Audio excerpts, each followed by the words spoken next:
آیت نمبر 123 سورہ الشعراء ہماری چل رہی ہے۔ کذبت عاد المرسلین، عاد نے رسولوں کو جھٹلایا۔ یاد کرو جبکہ ان کے بھائی ہود نے ان سے کہا تھا کہ کیا تم ڈرتے نہیں، میں تمہارے لیے ایک امانت دار رسول ہوں، لہٰذا تم اللہ سے ڈرو اور میری اطاعت کرو۔ پیغمبر نے بھی نہیں کہا کہ تم میری عبادت کرو، وہ کیا کہتے ہیں میری اطاعت کرو، عبادت اللہ کی کرو۔ وما اسألکم علیہ من اجر ان اجریہ الا علی رب العالمین، میں اس کام پر تم سے کسی اجر کا طالب نہیں، میرا اجر تو رب العالمین کے ذمہ ہے۔ یہ تمہارا کیا حال ہے کہ ہر اونچے مقام پر لا حاصل ایک یادگار عمارت بناتے ہو، یعنی تمہارے پاس کچھ کرنے کو نہیں سوائے ان بیکار کاموں کے۔ اور یہ حقیقت ہے کہ جس قوم کی اکثریت غریب ہو، فقیر ہو، یعنی 2 وقت کی روٹی کی محتاج ہو، اس قوم کو اس طرح کی یادگاریں بنا کر دینا ان کے ساتھ کھیل ہے، مذاق اڑانا ہے۔ وَتَتَّخِذُونَ مَصَانِعَ لَعَلَّكُمْ تَخْلُدُونَ، اور بڑے بڑے قصر تعمیر کرتے ہو گویا کہ تمہیں ہمیشہ یہاں رہنا ہے۔ وَإِذَا بَطَشْتُمْ جَبَّارِينَ، اور جب تم کسی پر ہاتھ ڈالتے ہو تو جبار بن کر ڈالتے ہو۔ فَاتَّقُوا اللَّهَ وَأَطِیعُونِ، تم لوگ اللہ سے اطاعت کرو، میری اطاعت قبول کرو، اللہ سے ڈرو اور میری اطاعت قبول کرو۔ وَاتَّقُوا الَّذِی أَمَدَّکُم، ڈرو اس سے جس نے وہ کچھ تمہیں دیا، بِمَا تَعْمَلُونَ، اور تم جو جانتے ہو، امدکم بِأَنْعَامٍ وَبَنِینَ، تمہیں جانور دیے اور اولادیں دی، باغ دیے اور چشمے دیے، مجھے تمہارے حق میں ایک بڑے دن کے عذاب کا ڈر ہے۔ اللہ تعالیٰ انہیں ان کی نعمتیں گنوا رہے ہیں۔ انہوں نے جواب دیا تو نصیحت کر یا نہ کر ہمارے لیے سب یکساں ہیں، یہ باتیں تو یوں ہی ہوتی چلی آئی ہیں، ہم عذاب میں مبتلا ہونے والے نہیں ہیں۔ آخرکار انہوں نے اسے جھٹلا دیا اور ہم نے انہیں ہلاک کر دیا، یقیناً اس میں ایک نشانی ہے مگر اکثر لوگ ماننے والے نہیں ہیں۔ اور حقیقت یہ ہے کہ تیرا رب زبردست بھی ہے اور رحیم بھی ہے۔ کذبت ثمود المرسلین اذ قال لهم اخوهم صالح الا تتقون، سمود نے رسولوں کو جھٹلا دیا، یاد کرو جبکہ ان کے بھائی صالح علیہ السلام نے ان سے کہا کیا تم ڈرتے نہیں، میں تمہارے لیے ایک امانت دار رسول ہوں، لہٰذا تم اللہ سے ڈرو اور میری اطاعت کرو، میں اس کام پر تم سے کسی اجر کا طالب نہیں، میرا اجر تو رب العالمین کے ذمہ ہے۔ یعنی پیغمبر دین کی تبلیغ کر کے لوگوں سے مال طلب نہیں کرتے۔ کیا تم ان سب چیزوں کے درمیان جو یہاں ہیں بس یوں ہی اطمینان سے رہتے چلے جاؤ گے؟ ان باغوں اور چشموں میں، ان کھیتوں اور نخلستانوں میں جن کے خوشے رس بھرے ہیں، تم پہاڑ کھود کھود کر فخریہ ان میں عمارتیں بناتے ہو، یعنی ضرورت کی نہیں یادگار نہیں ضرورت کی نہیں ہوتی یادگاریں، ان کی کیا ضرورت ہے کہ کسی بھی علاقے میں بڑی عمارت یادگار کے طور پر کھڑی کر دی جائے۔ اللہ سے ڈرو اور میری اطاعت کرو، ان بے لگام لوگوں کی اطاعت نہ کرو جو زمین میں فساد برپا کرتے ہیں اور کوئی اصلاح نہیں کرتے۔ تو قوم صالح کے پیغمبر نے آ کر اپنی قوم کو کیا بتایا کہ تم صالح افراد کو اپنے رول ماڈل بناؤ، مفسدین کو نہیں۔ ابو درداء سے مروی ہے رسول اللہ صلی اللہ علیہ وسلم نے فرمایا، مسند احمد کی روایت ہے، کیا میں تمہیں نماز، روزے اور زکوٰۃ سے افضل درجے کا عمل نہ بتاؤں؟ صحابہ رضی اللہ عنہم نے کہا کہ کیوں نہیں؟ نبی صلی اللہ علیہ وسلم نے فرمایا، آپس میں صلح کروانا، لوگوں میں پھوٹ اور فساد ڈالنا، یہی دین کو مون دینے والی چیزیں ہیں۔ تو کیا ہے کہ جہاں پہ کوئی فساد ہو اس سے بچا جائے اور صلح کروائی جائے۔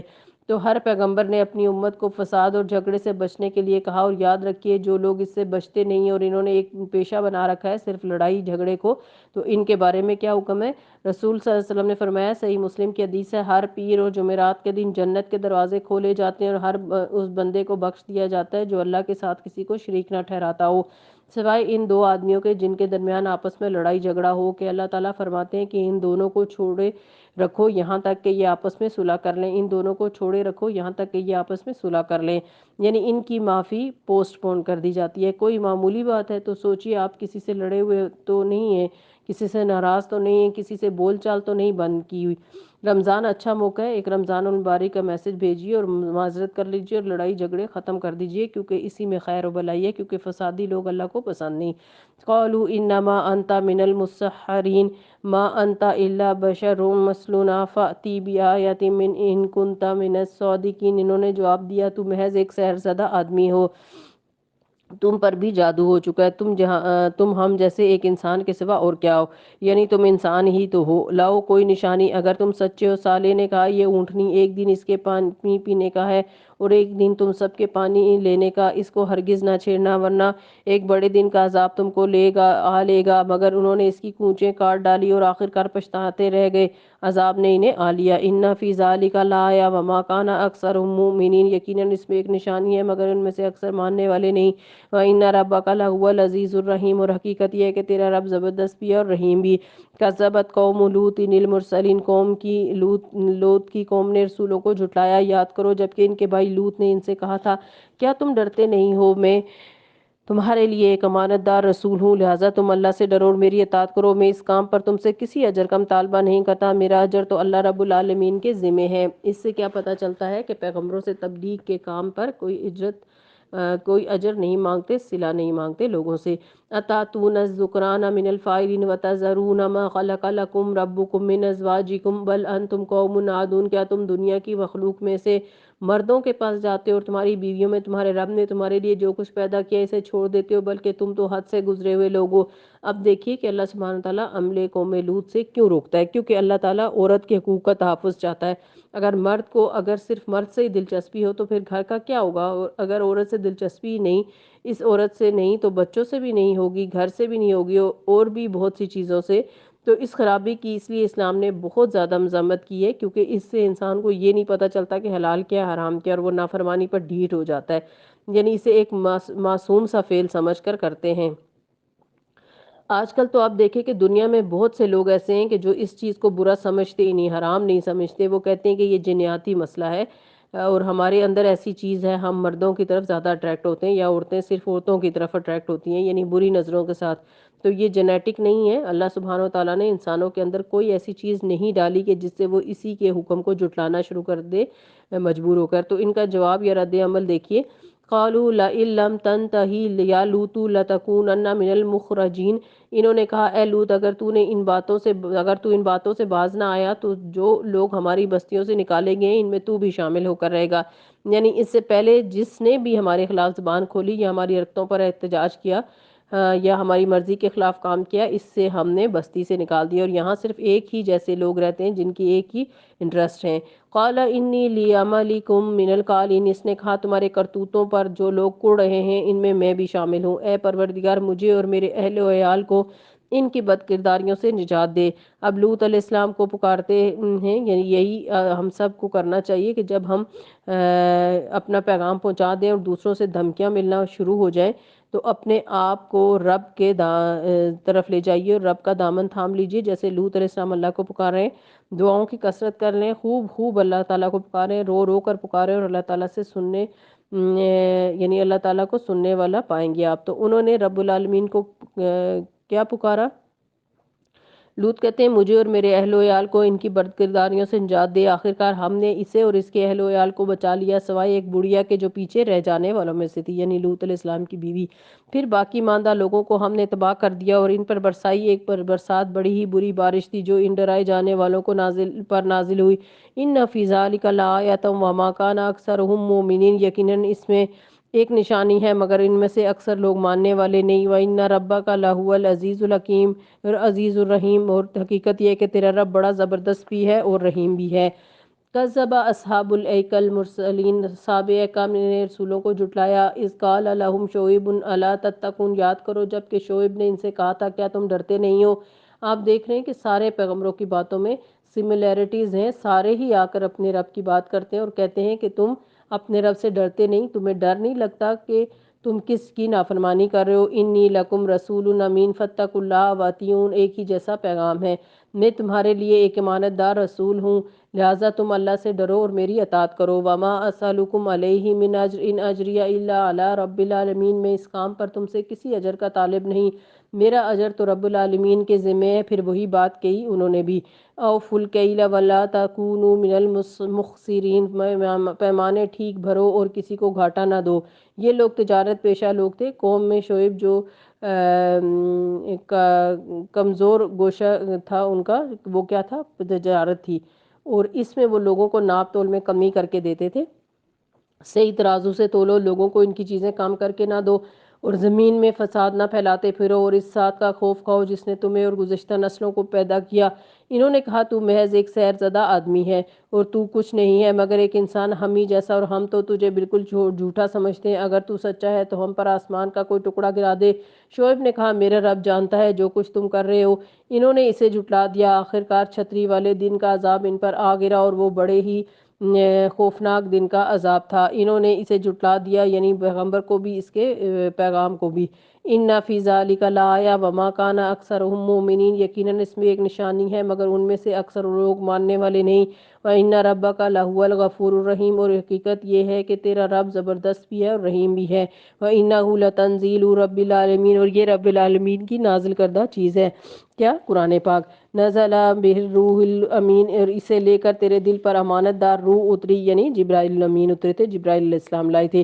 علی قلبک لتکون من المنذرین، و آپ صلی اللہ علیہ وسلم کے دل پر تاکہ آپ صلی اللہ علیہ وسلم ان لوگوں میں شامل ہو جائیں جو خدا کی طرف سے خلق خدا کو متنبع کرتے ہیں، ڈراتے ہیں۔ بلسان عربی مبین، یہ عربی مبین میں آیا ہے، یعنی ایسی عربی زبان میں آیا ہے جو بالکل واضح اور صاف ستھری ہے۔ وَإِنَّهُ لَفِي زُبُرِ الْأَمِينَ، اور اگلے لوگوں کی کتابوں میں بھی یہ موجود ہے، یعنی ان کا ذکر پہلی کتابوں میں بھی آتا ہے۔ أَوَلَمْ يَكُنْ لَهُمْ آيَةً أَنْ يَعْلَمَهُ عُلَمَاءُ بنی اسرائیل، کیا ان اہل کتاب کے لیے یہ کوئی نشانی نہیں ہے کہ اسے علماء بنی اسرائیل جانتے ہیں؟ وَلَوْ نَزَّلْنَاهُ عَلَى بَعْضِ الْأَجْمَعِينَ، لیکن اگر ہم اسے کسی اجمی پر بھی نازل کر دیتے، فَقَرَأَهُ عَلَيْهِمْ، وہ اسے ان پر پڑھ کر سناتا، مَا كَانُوا بِهِ مُؤْمِنِينَ، تب بھی یہ مان کر نہ دیتے۔ ذَلِكَ سَلَكْنَاهُ فِي قُلُوبِ الْمُجْرِمِينَ، اسی طرح ہم اس ذکر کو مجرموں کے دلوں میں سے گزار رہے ہیں۔ لَا يُؤْمِنُونَ بِهِ، وہ اس پر ایمان نہیں لاتے، حَتَّى يَرَوْا الْعَذَابَ الْأَلِيمَ، یہاں تک کہ دردناک عذاب کو نہ دیکھ لیں۔ فَيَأْتِيَهُمْ بَغْتَةً وَهُمْ لَا يَشْعُرُونَ، پس وہ اچانک ان کے پاس آئے گا جبکہ وہ بے خبر ہوں گے۔ لا یشعرون، شعور بھی نہ ہوگا انہیں۔ فَيَقُولُوا هَلْ نَحْنُ مُنظَرُونَ، تو پھر اس وقت وہ کہتے ہیں کہ کیا اب ہمیں کچھ مہلت مل سکتی ہے۔ أَفَبِعَذَابِنَا يَسْتَعْجِلُونَ، کیا یہ لوگ ہمارے عذاب کے لیے جلدی مچا رہے ہیں؟ تم نے کچھ غور کیا، اگر ہم انہیں برسوں تک عیش کرنے کی مہلت بھی دے دیں اور پھر وہی چیز ان پر آ جائے جس سے انہیں ڈرایا جا رہا ہے، تو وہ سامان زیست جو انہیں ملا ہوا ہے ان کے کس کام آئے گا؟ دیکھو ہم نے کبھی کسی بستی کو اس کے بغیر ہلاک نہیں کیا کہ اس کے لیے خبردار کرنے والے، حق نصیحت ادا کرنے والے موجود نہ تھے، اور ہم ظالم نہ تھے، یعنی اللہ سبحانہ وتعالی حجت تمام کرنے کے بعد ہی تباہ کرتے ہیں۔ وَمَا تَنَزَّلَتْ بِهِ الشَّيَاطِينُ، اس کتاب مبین کو شیاطین لے کر نہیں اترے اور یہ کام انہیں جچتا بھی نہیں، اور نہ وہ ایسا کر سکتے ہیں، وہ تو اس کی سماعت تک سے دور رکھے گئے ہیں، یعنی سن ہی نہیں سکتے کچھ بھی، بلکہ جب وحی آ رہی ہوتی تو وہ دیکھتے بھی نہیں تھے۔ فَلَا تَدْعُوا مَعَ اللَّهِ إِلَٰهًا آخَرَ فَتَكُونَ مِنَ الْمُعَذَّبِينَ، پس اے محمد صلی اللہ علیہ وسلم اللہ کے ساتھ کسی دوسرے کو معبود نہ پکارو ورنہ تم بھی سزا پانے والوں میں ہو جاؤ گے۔ اپنے قریب ترین رشتہ داروں کو ڈراؤ۔ وَاخْفِضْ جَنَاحَكَ لِمَنِ اتَّبَعَكَ مِنَ الْمُؤْمِنِينَ، اور ایمان لانے والوں میں جو لوگ تمہاری پیروی اختیار کریں ان کے ساتھ تواضع سے پیش آؤ۔ اور اس میں ایک بہت ہی زبردست اخلاق سکھایا جا رہا ہے کہ ایک داعی حق کا فرض یہ بنتا ہے کہ وہ لوگوں کو حق کی بات بتائے، اور جب وہ اسے مان جائیں تو پھر انہیں سپورٹ دے، انہیں مدد دے۔ آپ دیکھیے کہ اس وقت دنیا میں کتنے ہی غیر مسلم ہیں جو مسلمانوں کو مسلمان ہونا چاہتے ہیں، لیکن ان میں سے ایک بڑی تعداد پھر واپس اسلام سے نکل گئی ہو کر کے۔ کیا آپ کو معلوم ہے کہ کیوں؟ کیونکہ ان کے پاس سپورٹ نہیں تھی، ان کے خاندانوں نے انہیں باہر نکال دیا، اور ادھر سے مسلم شادی کرنے کو بھی تیار نہیں ہوتے۔ کیا کہتے ہیں کہ ہم ایسے لڑکے یا لڑکی سے شادی کریں جس کا پیچھے خاندان کا ہی پتہ نہ ہو، یا یہ ہماری ذات کا نہیں ہے، ہمارے کلچر کا نہیں ہے، معلوم نہیں کیسی کیسی باتیں کر کے انہیں کسی قسم کی معاشرتی اور اخلاقی مدد نہیں دیتے۔ نتیجتاً یہ ہوتا ہے کہ جب بالکل تنہا رہ جاتے ہیں، مصیبتوں میں گر جاتے ہیں، شیطان آتا ہے اور بہکا کر انہیں دوسری طرف لے جاتا ہے۔ تو دین کی تبلیغ کرنے والے داعی حق کو یہ کرنا چاہیے کہ وہ جس کو بتائے پھر اسی کے ساتھ محبت کا سلوک کرے اور اس کے ساتھ احسان کے ساتھ پیش آئے۔ نبی صلی اللہ علیہ وسلم کا ایسے لوگوں کے ساتھ کیا معاملہ ہوتا تھا؟ صحیح ادب المفرد کی روایت ہے، انس بن مالک رضی اللہ عنہ کہتے ہیں کہ نبی صلی اللہ علیہ وسلم بڑے رحم دل تھے۔ جب کوئی آپ صلی اللہ علیہ وسلم کے پاس آتا تو آپ صلی اللہ علیہ وسلم اس سے وعدہ کر لیتے اور اسے پورا کرتے، بشرطے کہ وہ چیز آپ کے پاس ہوتی۔ ایک بار نماز کی اقامت کہی گئی اور ایک اعرابی نے آپ صلی اللہ علیہ وسلم کے پاس آ کر آپ کا کپڑا پکڑ لیا اور بولا کہ میرا ایک ذرا سا کام رہ گیا ہے اور مجھے ڈر ہے کہ کہیں اسے بھول نہ جاؤں۔ آپ صلی اللہ علیہ وسلم اس کے ساتھ چلے گئے یہاں تک کہ اس کی ضرورت پوری کر دی اور اس کے بعد آ کر نماز پڑھی۔ یعنی اگر پاس ہوتا تو دے دیتے، نہ ہوتا تو وعدہ کر لیتے۔ اور سوچئے صف میں کھڑے ہیں سب، ایک اعرابی نے آپ صلی اللہ علیہ وسلم کے پاس آ کر آپ کا کپڑا پکڑ کر لیا، جیسے بچے ماں کا کپڑا پکڑ لیتے ہیں، اور بولا کہ میرا ذرا سا کام رہ گیا ہے، مجھے ڈر ہے کہ میں اسے بھول جاؤں گا، تو آپ صلی اللہ علیہ وسلم اس کے ساتھ چلے گئے اور پھر واپس آ کے نماز پڑھائی۔ فَإِنْ أَسَوْكَ فَقُلْ إِنِّي بَرِيٌّ مِّمَّا تَعْمَلُونَ، لیکن اگر وہ تمہاری نافرمانی کریں تو ان سے کہہ دو کہ جو کچھ تم کرتے ہو میں اس سے بری و ذمہ ہوں، اور اس زبردست اور رحیم پر توکل کرو جو اس وقت تمہیں دیکھ رہا ہوتا ہے جب تم اٹھتے ہو، یعنی تہجد کے لیے، اور سجدہ گزار لوگوں میں تمہاری نقل و حرکت پر نگاہ رکھتا ہے، یعنی یہ کام ہے مشکل لیکن اس میں بھروسہ اللہ پر کرنا ہوگا، وہ سب کچھ سننے اور جاننے والا ہے۔ لوگوں کیا میں تمہیں نہ بتاؤں کہ شیاطین کس پر اترتے ہیں؟ تنزل علی کل افاک نسیم، وہ ہر جال ساز بدکار پر اترا کرتے ہیں، یعنی شیطان انہیں آ کر مدد دیتے ہیں۔ یلقون السمع واکثرهم کاذبون، سنی سنائی باتیں کانوں میں پھونکتے ہیں اور ان میں سے اکثر جھوٹے ہوتے ہیں، یعنی آسمان سے کچھ باتیں سن کر زمین پر آ کر جن کاہنوں سے ان کی دوستی ہوتی ہے انہیں کہیں جھوٹ ملا کر دیتے ہیں، اور وہ اس پر یقین کر کے لوگوں کو آگے بتاتے ہیں۔ اور اب آیت نمبر 224، چونکہ اس سورت کا نام سورہ شعراء ہے یعنی شاعر، تو اس کے حوالے سے آیت آ رہی ہے وَالشُّعَرَاءُ يَتَّبِعُهُمُ الْغَاوُونَ، رہے شعراء تو ان کے پیچھے بہکے ہوئے لوگ ہی چلا کرتے ہیں، کیا تم دیکھتے نہیں ہو کہ وہ ہر وادی میں بھٹکتے ہیں؟ یعنی کوئی ایک ٹاپک نہیں ہوتا شاعری کا، کبھی کہیں کی، کبھی آسمان کی باتیں، کبھی زمین، کبھی دائیں کی، کبھی بائیں کی باتیں کرتے ہیں، اور ایسی باتیں کہتے ہیں جو کرتے نہیں ہیں، یعنی شعراء اکثر بہت بڑے بڑے فلسفے بیان کرتے ہیں جنہیں وہ کر کے نہیں دکھاتے۔ إِلَّا الَّذِينَ آمَنُوا وَعَمِلُوا الصَّالِحَاتِ، مگر وہ لوگ جو ایمان لائے اور جنہوں نے عمل صالح کیے، وَذَكَرُوا اللَّهَ كَثِيرًا، اور اللہ کو کثرت سے یاد کیا، یعنی ایسے شاعروں کی شاعری بہترین ہے۔ اب یہاں پر ہمیں یہ نہیں کہا جا رہا کہ شاعری کرنی منع ہے، یعنی شاعری اگر دین کے مطابق ہوگی، نیک لوگ کریں گے، قرآن پر کریں گے جیسے علامہ اقبال نے کی، تو ایسی شاعری کرنا کوئی منع نہیں ہے۔ وَانْتَصَرُوا مِن بَعْدِ مَا ظُلِمُوا، اور جب ان پر ظلم کیا گیا تو اس کا صرف بدلہ لے لیا۔ وَيَعْلَمُ الَّذِينَ ظَلَمُوا أَيُّ مُنْقَلِبٍ يَنْقَلِبُونَ، اور ظلم کرنے والوں کو عنقریب معلوم ہو جائے گا کہ کس انجام سے دوچار ہوئے۔ نبی صلی اللہ علیہ وسلم نے فرمایا، بخاری و مسلم کی حدیث ہے، ظلم سے بچو کیونکہ ظلم قیامت کے دن اندھیروں کا باعث ہوگا، اور ظلم میں کیا آتا ہے؟ کسی کو اس کا حق نہ دینا، چاہے وہ ایک سوئی دھاگا ہی کیوں نہ ہو۔ تو یہاں ہماری سورہ شعراء کمپلیٹ ہوتی ہے۔ سورہ نمل، بسم اللہ الرحمن الرحیم، طٰسین تلک آیات الکتاب و کتاب مبین ھدی و بشریٰ للمؤمنین الذین یقیمون الصلاۃ و یؤتون الزکاۃ وہم بالآخرۃ ھم یوقنون۔ طٰسین، یہ آیات ہیں قرآن اور کتاب مبین کی ہدایت اور بشارت ان ایمان والوں کے لیے جو نماز قائم کرتے ہیں اور زکوٰۃ دیتے ہیں، اور پھر وہ ایسے لوگ ہیں جو آخرت پر پورا یقین رکھتے ہیں، ان کے لیے یہ کتاب خوشخبری ہے۔ لیکن وہ لوگ ان الذین لا یؤمنون بالآخرۃ زینا لہم اعمالہم فہم یعمہون، حقیقت یہ ہے کہ جو لوگ آخرت کو نہیں مانتے ان کے لیے ہم نے ان کے کرتوتوں کو خوشنما بنا دیا ہے، وہ دنیا کی زندگی میں مگن ہیں، دنیا کے کام کر کر کے خوش ہو رہے ہیں جن کا آخرت میں کچھ بھی فائدہ نہیں ہونے والا۔ کیا اس کا مطلب یہ ہے کہ انسان اگر کچھ کھاتا پیتا ہے یا اپنے کام کاروبار یا مزدوری کرتا ہے یا پھر جاب کرتا ہے تو اس کا آخرت میں کچھ حصہ نہیں ہوتا؟ نہیں، فائدہ جب ہے جب یہ سب چیزیں حلال طریقے سے، جائز طریقے سے کی جائیں اور پوری محنت کے ساتھ کی جائے، اور آخرت کو سامنے رکھ کے کی جائیں کہ اللہ تعالیٰ مجھ سے پوچھے گا، اس لیے مجھے اپنی ذمہ داریوں کو ٹھیک سے نبھانا ہے، تو یہ سب کچھ بھی باعث اجر بن جاتا ہے۔ اور جن کے اعمال خوشنما بنائے گئے تو ان کے لیے کیا کہا کہ وہ بھٹکتے پھرتے ہیں، ادھر ادھر انہیں صحیح راہ نہیں ملتی۔ ایسے لوگوں کا انجام کیا ہے؟ اولئک الذین لہم سوء العذاب، ان کے لیے بدترین عذاب ہے۔ ایمان لانے والوں کے لیے خوشخبری اور ان برا کرنے والوں کے لیے بدترین عذاب۔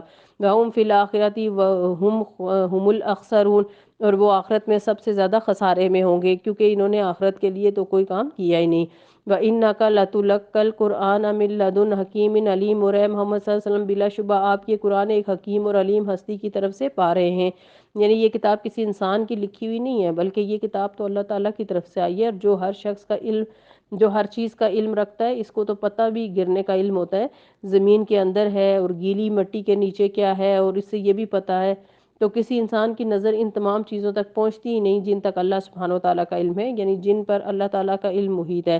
لہٰذا انسانوں کا علم، انسانوں کی کتابیں اور اللہ سبحانہ و تعالیٰ کی یہ کتاب، ان دونوں میں بہت بڑا فرق ہے۔ تو جو لوگ اللہ تعالیٰ پر ایمان رکھتے ہیں، ان کے علم اور قدرت کو پہچانتے ہیں، وہی اس کتاب کی قدر کرتے ہیں۔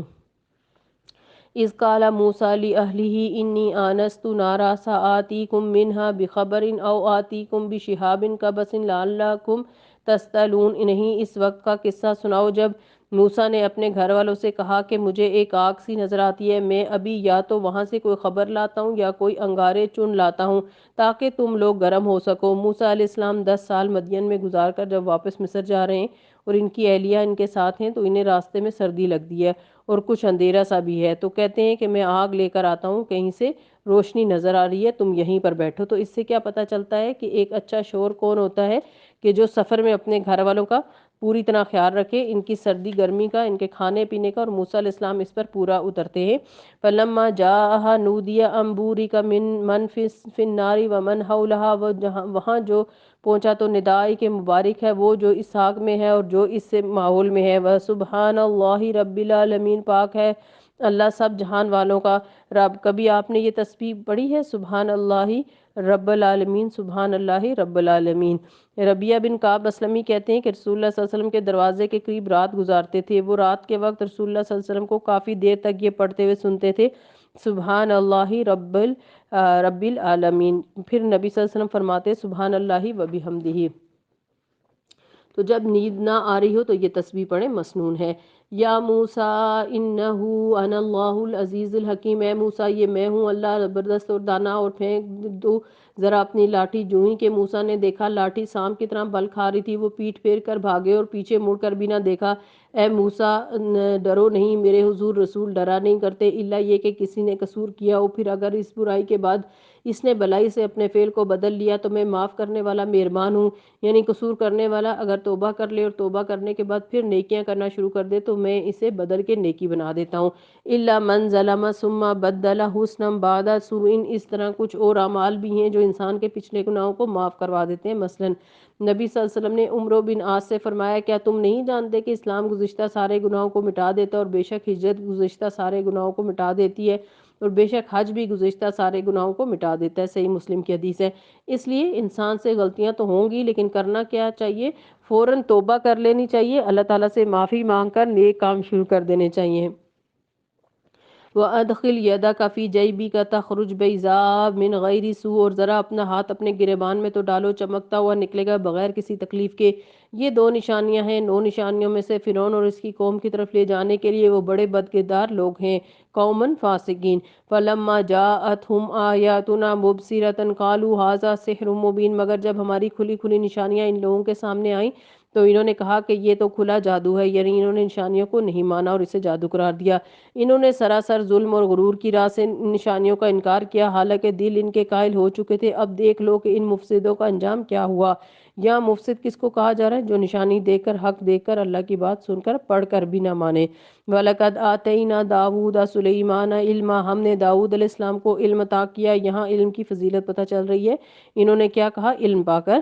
وَقَالَ الْحَمْدُ لِلَّهِ الَّذِي فَضَّلَنَا عَلَىٰ كَثِيرٍ مِّنْ عِبَادِهِ الْمُؤْمِنِينَ، انہوں نے کہا کہ شکر ہے اس خدا کا، اس رب کا جس نے ہمیں اپنے بہت سے مومن بندوں پر فضیلت عطا کی، کیونکہ انہیں دنیا اور دین اور دنیا دونوں کا علم ملا تھا۔ اور اس کی فضیلت کتنی ہے؟ ایک عالم کی ایک عابد پر جیسے چاند کی ستاروں پر۔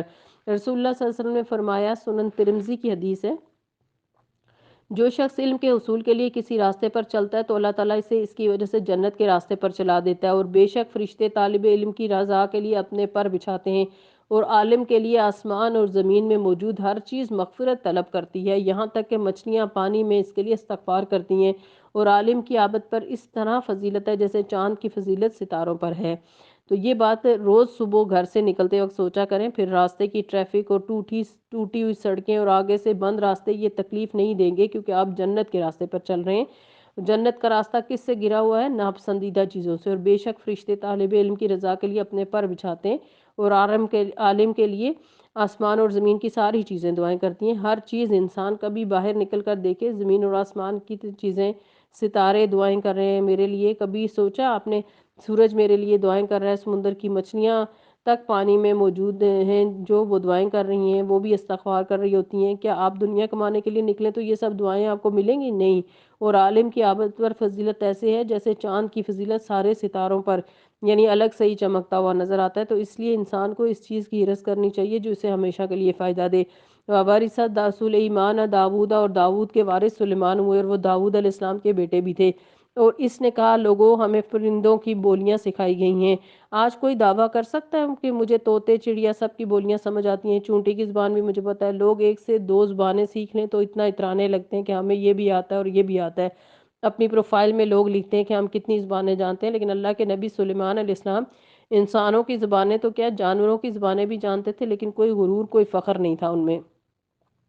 لوگوں ہمیں پرندوں کی بولیاں سکھائی گئیں اور ہمیں ہر طرح کی چیزیں دی گئیں۔ بے شک یہ اللہ کا نمایاں فضل ہے۔ سلیمان علیہ السلام کے لیے جن اور انسانوں اور پرندوں کے لشکر جمع کیے گئے۔ سبحان اللہ، جنوں کے لشکر، انسانوں کے لشکر، پرندوں کے لشکر، کتنی بڑی آرمی ہوگی ان کی۔ فہم یوزعون، اور سب ڈسپلن میں رکھے جاتے تھے، یہ نہیں کہ سب بھیڑ اکٹھی کی تھی۔ حتیٰ اذا آتوا علی وادی النمل، ایک مرتبہ وہ ان کے ساتھ کوچ کر رہے تھے، یہاں تک کہ جب یہ سب چونٹیوں کی وادی میں پہنچے تو ایک چونٹی نے کہا اے نملیو، اے چونٹیوں، اپنے بلوں میں گھس جاؤ، کہیں ایسا نہ ہو کہ سلیمان اور اس کے لشکر تمہیں کچل ڈالیں اور انہیں ذرا بھی خبر نہ ہو۔ تو آپ دیکھیں کہ چونٹی سلیمان علیہ السلام کو پہچانتی ہے، تو وہ لوگ جو انکار کر رہے ہیں وہ تو چونٹی سے بھی بدتر ہوئے پھر کہ وہ نہیں جانتے سلیمان علیہ السلام کو۔ آپ کو معلوم ہے کہ نبی صلی اللہ علیہ وسلم کے ساتھ بھی کیا ہوا تھا؟ جب مسجد نبوی میں آپ صلی اللہ علیہ وسلم نے اپنا منبر تبدیل کیا تو کھجور کا تنا جس پر آپ صلی اللہ علیہ وسلم پہلے کھڑے ہو کر خطبہ دیتے تھے وہ چھوڑ کر جب پراپر بنے ہوئے منبر کے اوپر آپ تشریف فرما ہوئے تو اس نے رونا شروع کر دیا، اور وہ اس طرح رو رہا تھا جیسے کوئی بچہ سسکیاں لے کر رو رہا، اور اس کی سسکیوں کی آوازیں پوری مسجد میں گونج رہی تھیں۔ سب کو اللہ تعالیٰ نے سنا دی تھی کہ مجھے کیوں چھوڑا۔ اللہ کے پیغمبر میرے اوپر کھڑے ہو کر لوگوں کو تعلیم دیا کرتے تھے، اور یہ جو بے جان چیزیں ہیں جنہیں ہم بے جان کہتے ہیں یہ سب دیکھ رہی ہیں آنکھوں کے ساتھ ہمیں، اور پہچانتی ہیں ہمیں، اور ان کے آس پاس جو کچھ ہم کام کرتے ہیں وہ بھی دیکھ لیتی ہیں، اور قیامت کے دن گواہیاں بھی دیں گی۔ جس زمین کے اوپر ہم 2 قدم رکھے ہوئے ہیں وہ ہمارے لیے گواہی دے گی، کیا حق میں یا خلاف۔ اس وقت جس زمین پر آپ بیٹھے ہیں یہ زمین بھی آپ کے لیے گواہی دے گی کہ اس شخص نے میرے اوپر بیٹھ کر کیا کام کیا، اور وہ آپ کو پہچانے گی۔ حجر اسود کو بھی اللہ تعالیٰ نے آنکھیں دیں گے۔ تو جب انسان کی عقل ماری جاتی ہے تو وہ نہ پیغمبر کو پہچانتا ہے، نہ اپنے رب کو پہچانتا ہے، نہ اپنی کتاب جو اللہ تعالیٰ نے اس کے لیے بھیجی ہے اسے پہچانتا ہے، تو پھر اس کا کیا مقام ہوگا؟ ایسے لوگ اولئک کالانعام بل ہم اضل، وہ مویشی جانوروں کی طرح، گائے بھینس بھیڑ بکری کی طرح ہیں بلکہ اس سے بھی بدتر ہے۔ تو ہمیں اگر واقعی کوئی مقام حاصل کرنا ہے اللہ تعالیٰ کی نظر میں تو اس کے لیے بہت ضروری ہے کہ ہم اپنے اندر جتنا زیادہ سے زیادہ ہو سکے عقل اور سمجھ بوجھ سے کام لیتے ہوئے علم حاصل کریں اور اپنے اندر سمجھ بوجھ پیدا کریں۔ جاہل انسان کی کوئی وقت نہیں ہوتی، کوئی قدر و قیمت نہیں ہوتی۔ جاہل بن کر زندگی نہ گزاریں، اور جو سیکھ چکے ہیں صرف اسی پر راضی نہ ہو جائیں۔ ہمارے مختلف بہانے ہوتے ہیں، اب تو ہم بڑے ہو گئے ہیں، اب تو ہم جاب کر رہے ہیں، اب تو ہماری شادی ہو گئی ہے، اب تو ہمارے بچے ہو گئے ہیں، اب ہم کیسے سیکھیں کیسے پڑھیں؟ پڑھنے والے کسی چیز کو بھی خاطر میں نہیں لاتے، نہ شادی کو، نہ بچوں کو، نہ کسی اور چیز کو، وہ اپنا کام کیے چلے جاتے ہیں، کیونکہ جب مائیں پڑھیں گی تو ان کے بچے بھی انہیں دیکھ کر کتاب اٹھائیں گے، اور اگر آپ کے ہاتھ میں موبائل ہوگا یا تو بچہ کیا کرے گا؟ وہ بھی موبائل میں ہی انٹرسٹ لے گا۔ ابو ہریرہ رضی اللہ عنہ کہتے ہیں کہ میں نے رسول اللہ صلی اللہ علیہ وسلم سے سنا، آپ صلی اللہ علیہ وسلم فرما رہے تھے خبردار، بے شک دنیا اور اس کی تمام چیزیں ملعون ہیں سوائے اللہ کے ذکر اور اس کی معاون چیزوں اور عالم یا متعلم کے۔ ترمذی کی حدیث ہے۔ تو آج مسلمانوں پر زوال کی سب سے بڑی وجہ ان کی اپنی جہالت ہے، دین اور دنیا دونوں میں۔ انہیں نہیں پتا جب کوئی مشکل آئے مصیبت آئے تو انہیں کیا کرنا ہے، دنیاوی وسائل کیا اختیار کرنے ہیں، کیونکہ وہ تو اللہ میں کیونکہ وہ ہاتھ میں ہی نہیں ہے، اور اللہ کو کیسے پکارنا ہے وہ علم ہی نہیں ہے۔ تو اس لیے علم کا راستہ اگرچہ مشکل راستہ ہے لیکن وہ جنت کا راستہ ہے، باقی چیزوں میں خیر نہیں ہے، وہ تو صرف ضرورت ہے۔ ہاں، سیکھنا سکھانا جو ہے یہ ایک اعلیٰ چیز ہے، اس کے لیے انسان کو محنت کرنی چاہیے، کوشش کرنی چاہیے۔ ہم چھوٹی چھوٹی چیزوں کا بہانہ بنا کر سیکھنے سے پیچھے نہ رہیں۔ تو آپ دیکھیں کہ آپ کو ضرور اپنے گھر کے ارد گرد اگر کہیں قرآن سیکھنے کا موقع ملتا ہے تو آپ ضرور قرآن کلاس کو جوائن کریں تاکہ آپ اپنے آپ کو طالب علموں میں شمار کر سکیں۔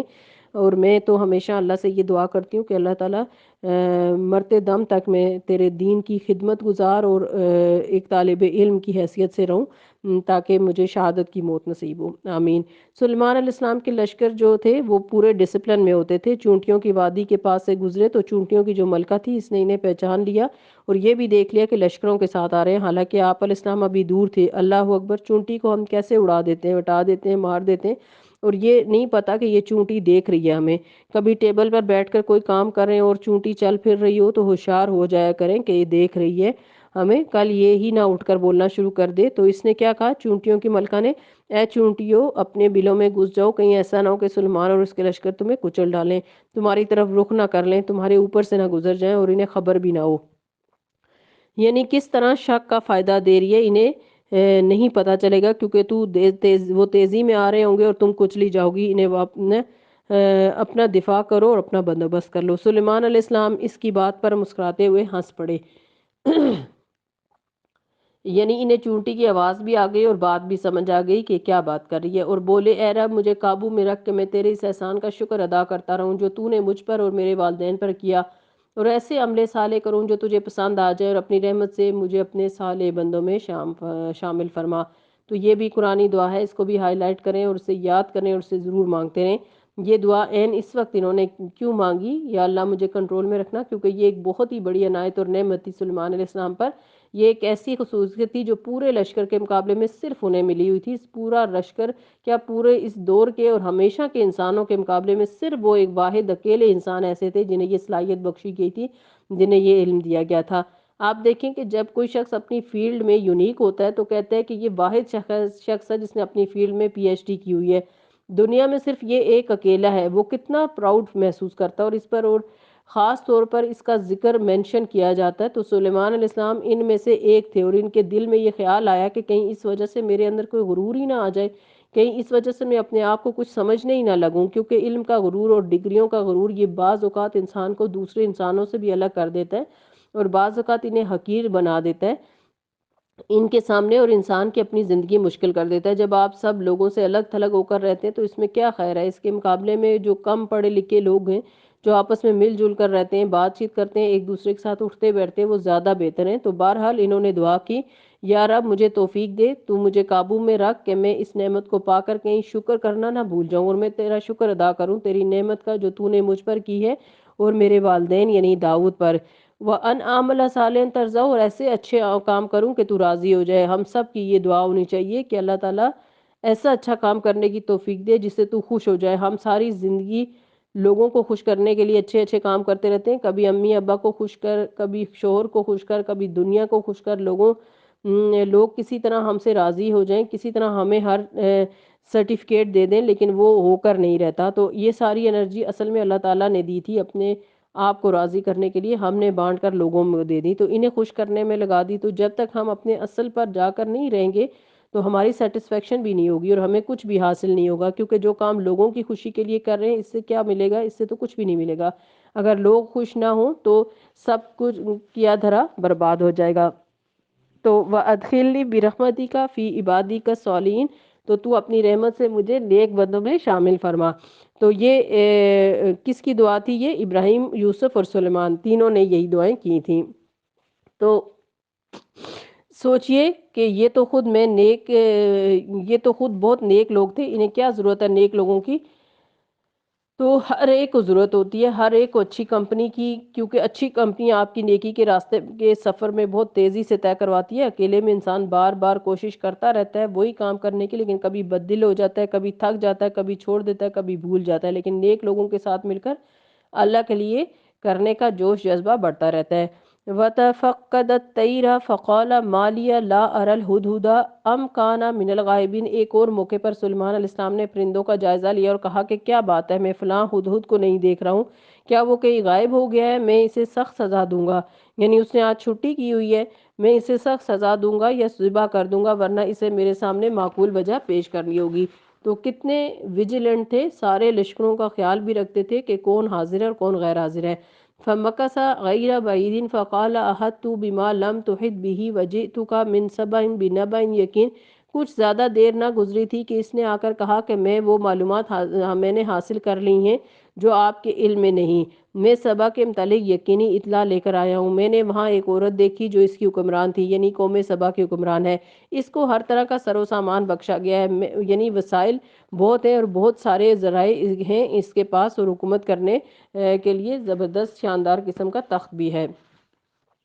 میں نے دیکھا ہے وہ اور اس کی قوم اللہ کے بجائے سورج کے آگے سجدہ کرتی ہیں، شیطان نے ان کے اعمال ان کے لیے خوشنما بنا دیے ہیں، یعنی شرک جو ہے یہ شیطان نے انسانوں کے لیے بہت خوبصورت بنا کر پیش کیا ہوا ہے، اور انہیں شاہراہ سے روک رکھ دیا ہے، یعنی ہدایت کے راستے سے روک دیا ہے۔ اس وجہ سے وہ سیدھا راستہ نہیں پاتے کہ اس اللہ کو سجدہ کریں جو آسمانوں اور زمین کی پوشیدہ چیز نکالتا ہے، اور وہ سب کچھ جانتا ہے جسے تم جان پاتے ہو اور ظاہر کرتے ہو، اللہ کے جس کے سوا کوئی مستحق عبادت نہیں، جو عرش عظیم کا مالک ہے۔ سلیمان نے کہا ابھی ہم دیکھ لیتے ہیں کہ تو نے سچ کہا یا تو جھوٹ بولنے والوں میں سے۔ میرا یہ خط لے جا اور اسے ان لوگوں کی طرف ڈال دے، پھر الگ ہٹ کر دیکھ کیا رد عمل ظاہر کرتے ہیں۔ دیکھیے سلیمان علیہ السلام کے پاس جو ہی ایک قوم کی خبر آئی، انہوں نے پہلا کام کیا کیا؟ اسلام کی تبلیغ کی۔ ہم جب نئے لوگوں سے ملتے ہیں تو ہمارا کیا طرز عمل ہوتا ہے؟ کیا ہمیں بھی یہ حرص ہوتی ہے کہ ہمارے ہاتھ سے نہ جانے پائے اور ہم ان کو دین کی طرف لے کے آئیں؟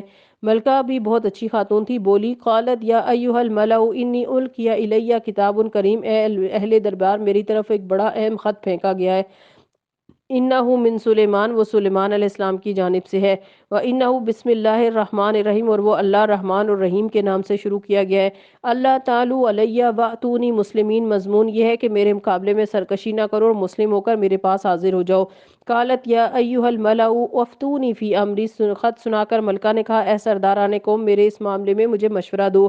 ما کنت قاطعۃ امرا حتی تشہدون، میں کسی معاملے کا تمہارے بغیر فیصلہ نہیں کرتی ہوں، یعنی تم سے مشورہ کر کے کرتی ہوں۔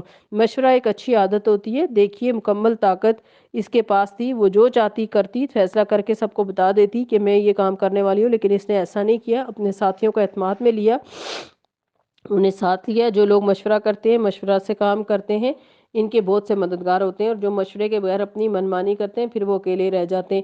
انہوں نے جواب دیا ہم طاقتور اور لڑنے والے لوگ ہیں، آگے فیصلہ آپ کے ہاتھ میں ہے۔ اس سے آپ اندازہ لگائیے کہ اتنی بڑی آرمی اس کی، وہ کس طرح ایک ملکہ کے آگے جھکی ہوئی ہے، اور وہ ویسے بھی مشرک تھی۔